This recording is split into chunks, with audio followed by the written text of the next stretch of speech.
Hi friends, അപ്പം ഇന്ന് എവിടേക്കാണെന്നുള്ളതല്ലേ, ഞാനൊരു ട്രിപ്പ് പോവുകയാണ്.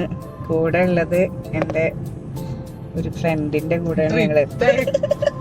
ഞങ്ങളൊരു ട്രിപ്പ് മൂഡിലാണ്.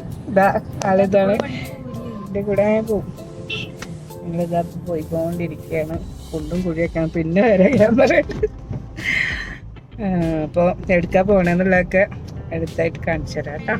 അപ്പോൾ ഇതാ ഞാനും വിജിലയും കൂടിയിട്ട് ഞങ്ങളുടെ തന്നെ വേറൊരു ഫ്രണ്ടായിട്ടുള്ള പുറങ്ങിലുള്ള സൗമ്യനെ വിളിക്കാൻ വേണ്ടിയിട്ട്, അവളുടെ ഹസ്ബൻഡിൻ്റെ ഷോപ്പാണിത്, സൂര്യ ടെക്നിക്കൽ സർവീസ് എന്ന് പറയുന്ന ഷോപ്പ് കേട്ടോ. അപ്പോൾ അവിടെ പോയിട്ട് അവൾ ഇവിടെ തന്നെയാണ് വർക്ക് ചെയ്യുന്നത്.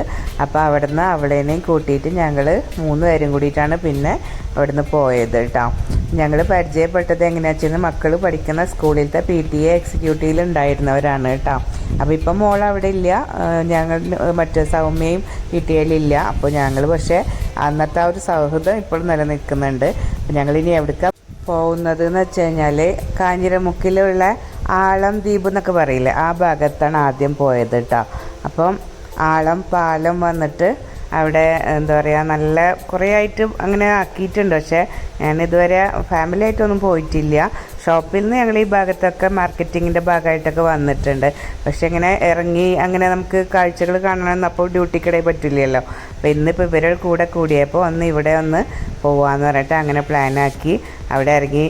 തെങ്ങുകളൊക്കെ കണ്ടപ്പോൾ സൗമ്യ കളിയാക്കിയിട്ട് പറയുന്നുണ്ടായിരുന്നു, ഒക്കെ നമ്മളെപ്പോലെ തടയില്ലാത്ത തെങ്ങുകളാന്ന് പറഞ്ഞിട്ട് കുറേ ചിരിച്ചു. അങ്ങനെ പിന്നെ ഞങ്ങൾ അവിടുന്ന് വണ്ടി എടുത്തിട്ട് പിന്നെ അയിലക്കാട് പോയി. അയിലക്കാട് ഇതേപോലെ തന്നെയാണ്. വണ്ടിയിലൊക്കെ ഇങ്ങനെ ഇവരെ ഫാമിലി ആയിട്ടൊക്കെ പോകുമ്പോൾ ഈ പാടമൊക്കെ കാണുമ്പോൾ ഇങ്ങനെ വിചാരിക്കും ഇവിടെയൊക്കെ ആ പാടത്ത് കൂടെ ആ വരമ്പത്ത് കൂടെ ഒക്കെ ഒന്ന് നടക്കാൻ പറ്റിയിരുന്നെങ്കിൽ.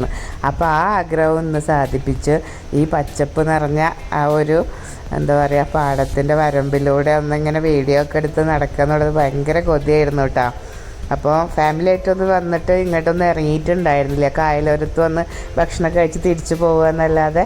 അപ്പോൾ ഇതൊരു ഭയങ്കരമായിട്ടുള്ളൊരു ആഗ്രഹമായിരുന്നു. അപ്പോൾ അതും ഇന്ന് ഒന്ന് സാധ്യമായി. അപ്പോൾ അങ്ങനെയൊക്കെയുള്ള കുറച്ച് സന്തോഷങ്ങളായിരുന്നു ഇന്നുണ്ടായിരുന്നത്. പിന്നെ ഞങ്ങൾ അവിടുന്ന് കുറച്ച് നേരം അവിടെ ഇരുന്ന് കഥയൊക്കെ പറഞ്ഞ് നല്ല കാറ്റായിരുന്നു കേട്ടോ. അപ്പോൾ തണലുള്ള ഒരു ബിൽഡിങ്ങിൻ്റെ സൈഡിലൊരു ഇതുപോലെ ഉണ്ട്. അപ്പോൾ അവിടെ ഇങ്ങനെ ഇരുന്നിട്ട് കുറേ നേരം കഥകളൊക്കെ പറഞ്ഞ് സമയം ഏകദേശം ഇങ്ങനെ വെയിൽ പോകാനായപ്പോൾ പിന്നെ ഞങ്ങൾ അവിടുന്ന് സൂര്യൻ അസ്തമിക്കുന്നൊക്കെ ഒരു സമയമായി തുടങ്ങി. ഏകദേശം 5:15 ആയപ്പം ഞങ്ങൾ അവിടുന്ന് തൂക്കുപാലത്തിലേക്ക് പോയി. പിന്നെ അപ്പോൾ ഇതായിപ്പോൾ BM ആ ഒരു തൂക്കുപാലത്തിലെത്തി. അവിടുന്ന് ഇതേപോലെ കുറേ നേരം കഥകളൊക്കെ പറഞ്ഞ് തിരിച്ചു വന്ന് ബൈ.